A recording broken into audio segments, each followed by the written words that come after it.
Bem, a classificação, dando continuidade, a classificação geral podem ainda ser denominados como azeites, quando são provenientes de polpa de frutas, né, de frutos, aliás, oliva, dendê, podem ser denominados como manteiga. Isso é reservado para certas gorduras, né, como é o caso do cacau, chia, lipê e karité. As funções deles, dos lipídios, são macronutrientes, energeticamente fornece de 9 quilocalorias por grama, né? 2 vezes mais que proteína e carboidrato, então são uma fonte calórica, né? Muito importante como fonte de energia para 30 a 40% do total de energia consumida em alguns países, já em outros, de 15 a 25% do total. Vem dos lipídios como fonte calórica em consumo, né? Estruturalmente, eles são importantes, por exemplo, nas membranas celulares dos micro-organismos, como nós já vimos falando no começo. Metabolicamente, estão presentes, são essenciais para que aconteçam reações enzimáticas, transmissão de impulsos nervosos, como na capinha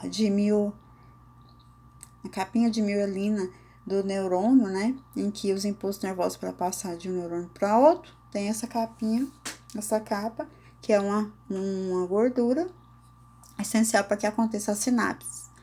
Armazenamento de memória e síntese de hormônios. Também são necessários para prover ácidos graxos essenciais, como as vitaminas lipossolúveis, denominadas ADEC ou ADEIK, carotenoides e esteróides, que estão presentes nos frutos, né? São pigmentos. E esteróides para a formação de hormônios.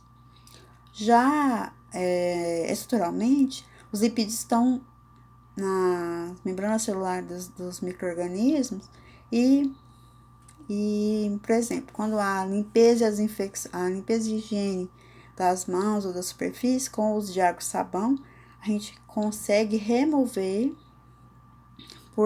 porque a parte lipídica da membrana vai se interagir com o sabão, né? E vai ser deslocada, né? E pelo médio de fricção, a gente consegue então remover e reduzir a carga microbiana. E nas mãos, com o uso do álcool 70, há uma complementação e por isso tem essa ação bactericida. A gente consegue romper essa estrutura. Outras funções tecnológicas que são dadas aos lipídios e usadas nas indústrias de alimentos, amplamente utilizados, né, gente? São usados como emulsificantes, texturizantes, aromatizantes umectantes, bons transmissores de calor, facilitam a refrigeração usados em sorvetes, facilitam a transmissão do calor durante a fritura, em que o alimento vai formar aquela película, né? Em que a umidade do interior do alimento não vai se perder, né? Facilmente, vai ter uma barreira ali para que o alimento não resseque tanto por dentro. Contribui para o paladar e textura dos alimentos, como a gente já sabe. Possuem ainda habilidade como agentes carreadores de aromas e flavors. A ingestão excessiva, contudo, tem sido relacionada a doenças coronarianas. Os ácidos graxos, a unidade estrutural dos lipídios, são denominados ácidos carboxílicos com cadeia carbônica longa. A grande maioria desses ácidos graxos naturais não apresentam ramificação. A maioria. E contém um número par de carbonos devido à rota bioquímica de síntese. Os ácidos graxos diferem entre si pelo número de carbonos da cadeia e também pelo número de insaturação.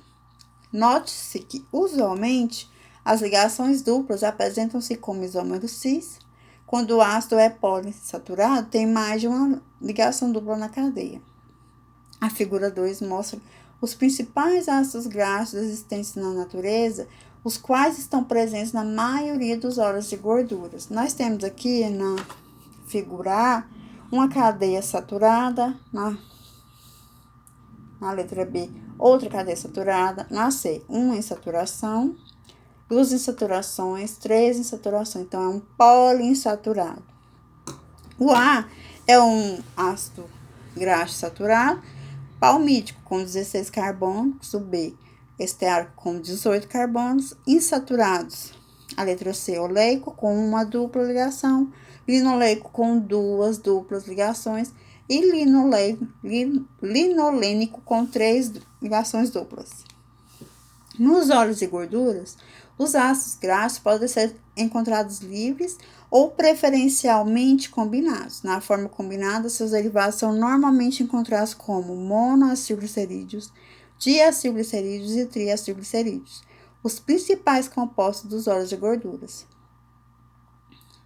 Outra forma importante de ácidos graxos combinados presentes nos óleos são os fosfatídeos, em que um ácido graxo é substituído pelo ácido fosfórico ou derivado, ou pelo menos um ácido graxo é substituído, nos derivados de triacilglicerídeos.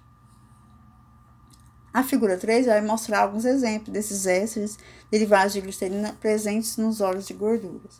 Nós vemos aqui um glicerol, derivado de glicerina, com 3 cadeias carbônicas. Triacilglicerídeo. Diacilglicerídeo com 2 cadeias ligadas ao glicerol. Aqui uma única cadeia, um monoacilglicerídeo.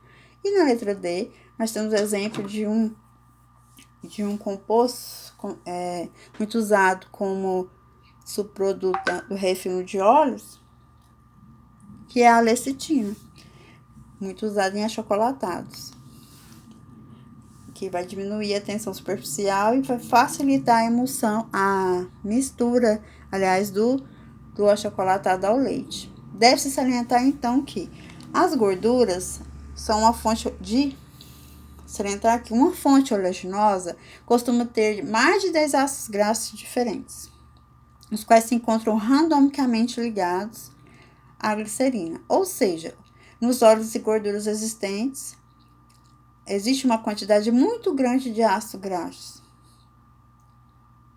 Assim como um óleo ou gordura, é uma mistura complexa de uma quantidade muito grande de moléculas.